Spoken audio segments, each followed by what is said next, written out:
We are doing some more 3D milling. That base body that I built went over really well. People really seem to like that. So I had to make another one of these 3D style carved bodies. This is a Manson Bomber style body. And it's got some really interesting contours. And so we're going to cut this. And then on the last one, a few folks said that they wanted to see some neck cutting. So I'm going to cut this neck as well. These two parts are done. They're going to be shipped out right away, and we're moving on to the next thing. I got another guitar and neck set to build right after this one, so I'll be shooting some content on that as well. So let me know what you think. Thanks for watching. You've probably never heard this before, so let me tell you a little secret. You can like and subscribe to my channel. I don't know if you know that. There's 83% of you out there watching without subscribing, so if you could subscribe, that'd be nice. Anyways, so yeah, I would like to get back to the violin. I've made some progress. I've just been doing a lot of hand work, a lot of scraping, getting all the parts ready.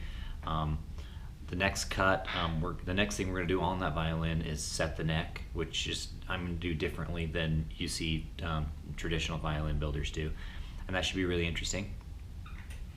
What else is going on? Yeah, just a lot of design and build work going on. So if you want to build a guitar and you got a cool idea, shoot me an email. Check out my website. I've been doing some like shorter videos that just show like milling content for IGTV and for Facebook, and those have been doing really well, and they've been driving a lot of views into YouTube. But if you're not subscribed to me on Facebook or Instagram, yeah, do that. Also, still the Patreon page is there. I put up a lot of Fusion 360 content there. So if you're interested in like getting the files for the mandolin or for the nickel harpa or for the violin, those will all be there. So sign up for Patreon and you can download any of those files, check out what I've done. Check out all that stuff. I'll leave links to all that stuff down there, and have a good day.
Bye.